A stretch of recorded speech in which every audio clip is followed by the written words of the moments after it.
So today, while scrolling through various gaming quote-unquote journalism sites and looking at all of their quote-unquote news, I saw a story about a man who was hit by a car while playing Fallout 4 and survived. How does that apply to gaming? Beats me. Why is it relevant in any way? Well, if I knew that, I would be more successful and not wasting away in a dark room speaking into a microphone about video games and belittling those more successful than me. But what it did give me was a potentially snarky transition that I've now ruined about how, just like that man, Bethesda seems to get an undeserved free pass when it comes to their games and how they play. This year was a rather unfortunate year for Fallout 4 to come out, because among other great RPGs like Pillars of Eternity, The Witcher 3 came out. If that hadn't have happened, Fallout 4 would no doubt be getting more Game of the Year awards than it currently has, which is to say none. This is because, according to both everybody I know and everyone I know of who has played both games for an extensive amount of time, even the Fallout fanboys all agreed that The Witcher 3 is the superior game.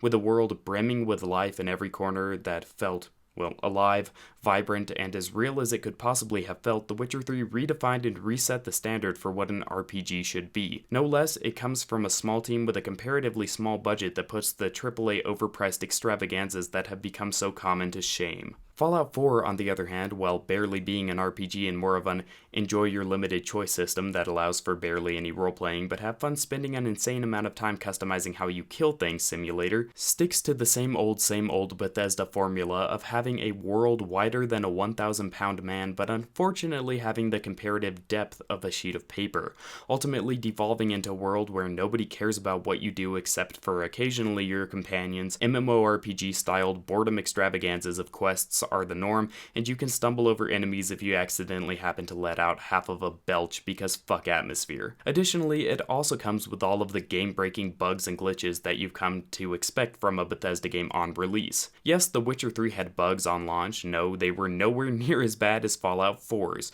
Earlier today, I heard somebody comparing a bug in Fallout 4 that causes fast traveling to sometimes crash the game to a Witcher 3 launch bug that made it difficult to mount your horse sometimes, a comparison so ludicrous that I nearly hacked up my bowels laughing at it. And yet, despite its myriad flaws, there are a few things I've been hearing that are infuriating me. These are namely the mods will fix it and it's Bethesda arguments. Let's tackle the mods thing first. Firstly, any mods should only improve a good game, not make it enjoyable in the first place. Secondly, if the community is relying on mods to make the game a truly enjoyable experience, then maybe it's time that they or Bethesda start paying these modders.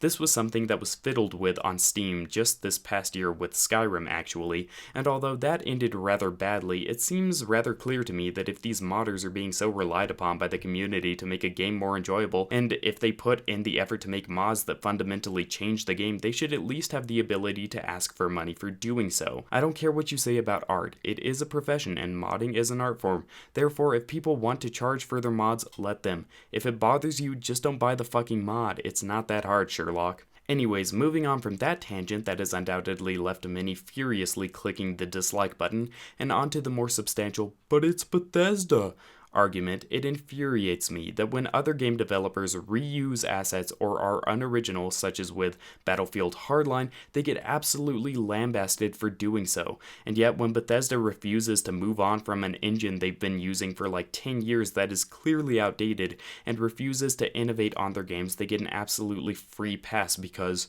well, they always do this. The genre of RPGs has moved on, as we've been seeing with everything from Pillars of Eternity to Undertale to The Witcher 3. Simple sandboxes and janky mechanics simply won't cut it anymore. When posted up alongside such monuments of gaming, Fallout 4 and Bethesda's inadequacies become sordidly clear, and yet still, people defend them to the death. But what I don't get is this: if you love Bethesda so much, wouldn't you want their games to improve? I do.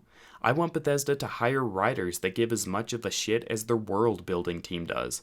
I want Bethesda to start utilizing graphics hardware that's up to date. I want Bethesda to start making games that can give games like The Witcher 3 a run for their money, because the thought of having an experience with the atmospheric and story depth of The Witcher 3 with a character of my own in one of Bethesda's beautifully crafted worlds sounds like absolute heaven. That sounds like something we should all strive for as gamers because we want amazing games. It's great to have a developer you love or a franchise you feel strongly about, but it's also important to advocate for meaningful change and improvements.